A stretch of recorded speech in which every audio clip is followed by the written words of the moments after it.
The MYFORD University Podcast, episode 37. We're going to talk about the PDCA loop today. This is your blueprint for a smart, simple, continuous improvement cycle. Okay. Welcome, colleagues. George Sloan from MYFORD University. This is the MYFORD University Podcast, the show where you get to learn what actually works in business, in careers, in life, without the fluff, without the jargon, without the ridiculous price tag. Traditional education is out of control, and we've got a different approach to it.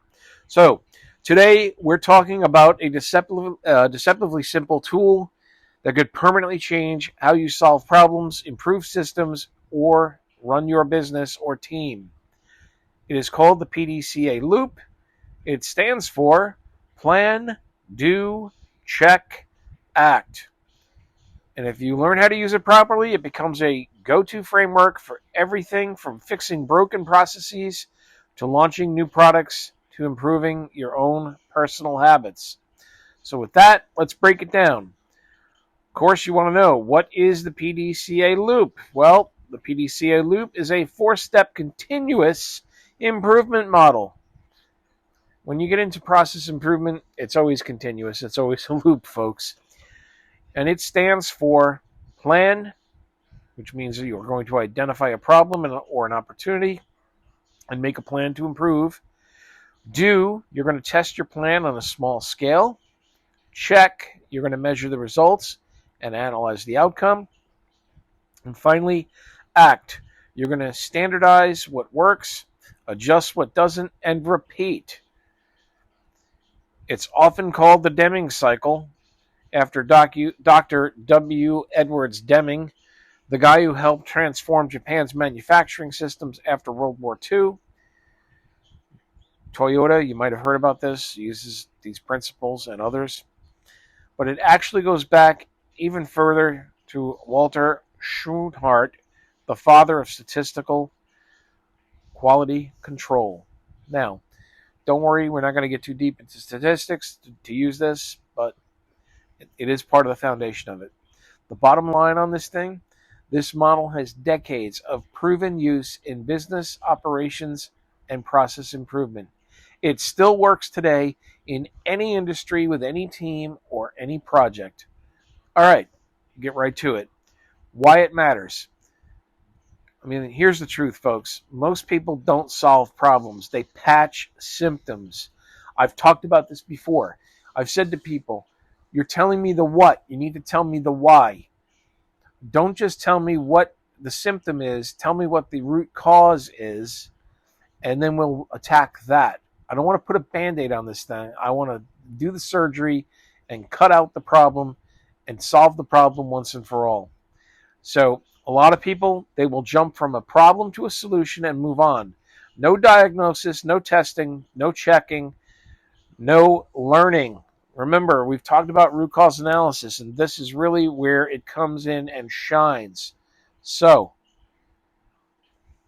these folks will keep fighting the same fires over and over and over again. Now, the PDCA forces a smarter cycle.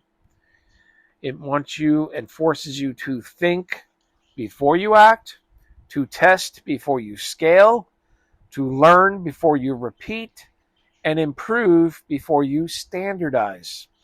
Whether you're running a factory, a marketing team, a tech startup, or your own solo business, this mindset makes you better. I can't say it enough. You always want to get to the root cause, so use root cause analysis. And it's kind of buried in here. You're going to hear it. All right. So let's talk about the 4 steps in action. We're going to go a little deeper in each one so that you get an idea of how to actually use it. So plan. This is where the real thinking happens. You've got to ask some questions. Always ask good questions. What's the real problem we're trying to solve? What is causing it? What data do we have? What would a successful fix look like? Do not skip this, folks. Most teams jump ahead and they guess. I've said it before. I have a saying. When in doubt, find out. Don't guess. I also say constantly ask why. Why, the 5 whys is what the foundation of the root cause analysis approach is, and it works here. I'll give you a quick real example here. Say your customer support tickets are piling up.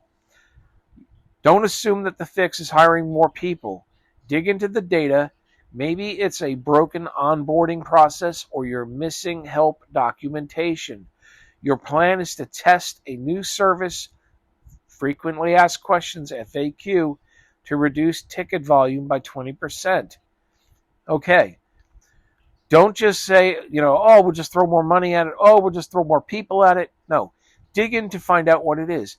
It could be something very simple. It's just broken or miscommunicated or misaligned, and it could be fixed with just as simple a thing as a self-serve FAQ. You might be able to knock some of the questions off. I've had this before. I've said to people, we could take some of these routine answers and use chatbots and only escalate when it's a more complicated situation. All right, let's move on to do. Now you test your plan. But here's the key. Small scale. Really look closely at it. This isn't a company-wide rollout. It's a pilot. Do a test. Run it with one team, one department. Run it for 1 week. Control the variables and watch it closely. I've also talked about the idea of scientific method. I have an article coming on that one at some point in the near future. Only want to check, one variable at a time. You want a control group where nothing changes, and you want one where you made one modification, and if it works, it'll be obvious that that's what it was, and then you can scale out and roll out big. So when you're doing this, you want to collect your observations. You want to track your KPIs, which are key performance indicators, if you're unfamiliar with that term.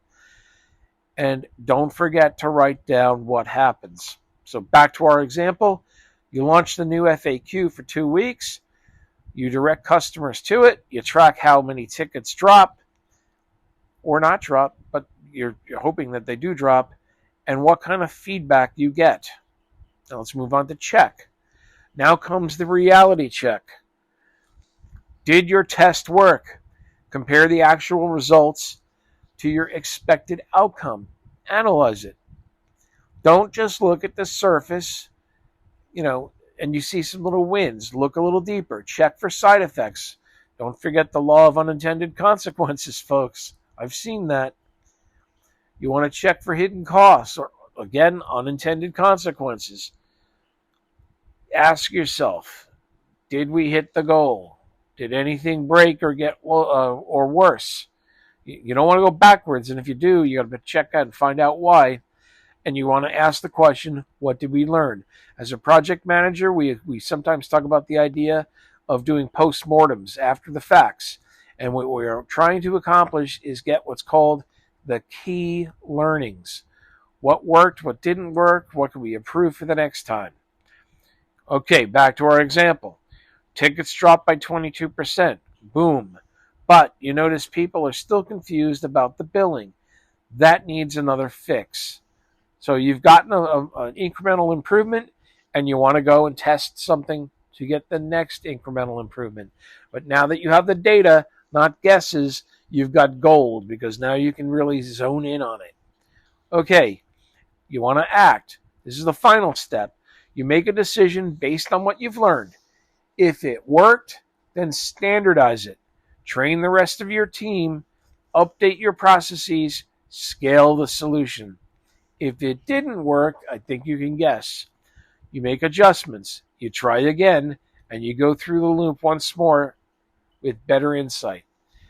If you get what you're looking for, a positive result, in this case, getting the tickets to drop, then you go through the process of what we just described, where it worked. You standardize it. You train the rest of the team. You update it, and you scale the solution all the way across. So going back to our example, you add the FAQ to the main support site. You train your staff to be able to reference it, and you start planning your next PDCA cycle. In this case, it's for that billing confusion issue. All right. Why this works in the real world. let me be clear. This is not just theory, it works in the field. I've done it because it forces clarity, testing, and follow through. You can use PDCA to do improved workflows. Done it. Launch new products. Done it. Reduce errors. Done it. One of the fastest ways to reduce errors, here's a little tip, is to cut the number of times something changes hands. I'll get into a broader one on that in the future. If you can reduce the number of touch points, errors tend to go down. All right. You can also do it to speed up delivery. Done that. You can build smarter teams. Done that. You can save time and money. That's almost a requirement every time you do this kind of thing. And you can eliminate guesswork. You know how I feel about assumptions, right? We don't want to guess. We don't want to assume. We want to suspect, investigate, and conclude. And in this case, you also want to make sure that you're finding out the why, not the what. And over time, this creates a culture of continuous improvement. By the way, you can use this not just in business, you can use it on yourself, constantly improving and getting yourself better. So this is not about chaos, it's not about crisis, it's just smart, steady progress. Once again, I always like to talk about this. What are the pitfalls and mistakes to avoid? So let's talk about them. There's 5 ways that teams can screw this thing up. Skipping the planning phase and just reacting. Oh boy. Now listen, if something is literally on fire, put the damn fire out. But otherwise, take a moment to pause and go through the planning process. Not analysis paralysis, just plan it. Number 2, doing a test that's too big. There's too many variables. Remember I talked about scientific method. You want to have one control group, and then you want to change one variable. Hopefully you get the right one on the first round, the first iteration. If you change more than one, you may not know which one it was that made the change, or it could be the combination of the two. We don't know. You also, on number 3, folks can screw this up by skipping checking and assuming it worked. I always say trust but verify. Make sure. Number 4, standardizing without understanding why it worked. What if you're putting the wrong process standard in place? I also recommend you create what's known as SOPs, standard operating procedures, once you get these things nailed down and dialed in. Number 5, in terms of screwing it up, doing it once and calling it done. Remember, this is a loop. This is a continuous process. If you avoid these, you will outperform almost any team, maybe 90% of teams. You'll outperform them if you avoid these pitfalls. All right, some quick use cases. Let's do a rapid fire one on some real world examples. In manufacturing, a factory can cut defects rates by running weekly PDCA cycles to analyze root causes. Seen it done. In software, a dev team can use it to test onboarding flows for an SaaS product, software as service product. Seen that done. Been part of doing these things. In HR, an HR leader can run a PDCA to redesign onboarding and improve retention. This is one area, again, not throwing shade at HR, but there's some things that could be fixed and improved. You guys should sometimes take your own advice. All right. In marketing, a copywriter tests subject lines for email campaigns and improves open rates by 30%. This gets into what's known as A/B testing. You should always check and do that, where you do 2 split runs and you try different approaches and try to find the winner. What one, there's an old expression, which ad pulled best. All right, and personally, someone uses it to tweak their morning routine to improve their focus. Again, human beings typically like growth and improvement, and this is a tool that can help them. All right, we're going to wrap this up now. Let's do some final thoughts. Better beats bigger. Let me leave you with this. You don't need to overhaul everything. Well, you don't need to do it all at once. You should try to touch on everything at some point. You don't need to be perfect. I don't believe in perfection. I've said this before. I believe in better. You can always get better. Practice doesn't make perfect. Practice makes better. I say that all the time to people. You don't want to get stuck with analysis paralysis either on that whole perfect thing. All right. You also, I want to think of it from this perspective. You just will need to improve things and you need to do it with purpose. And it's a lot easier to do it with purpose when you have some tools to help you do that. And this is one of those great tools. The PDCA loop is how you stop guessing and start learning. It's also how you stop spinning your wheels and start building real momentum. And it is how you go from chaos to clarity. One simple cycle, one smart cycle at a time.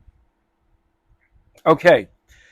Um, I hope you enjoyed today's episode. If you really liked it, I appreciate a like on it. If it helped you, please share it with your team or a business owner or project manager who could use it to improve what they do as well. Again, I always say, don't keep us a secret. Until next time, think clearly, work deliberately, and improve consistently.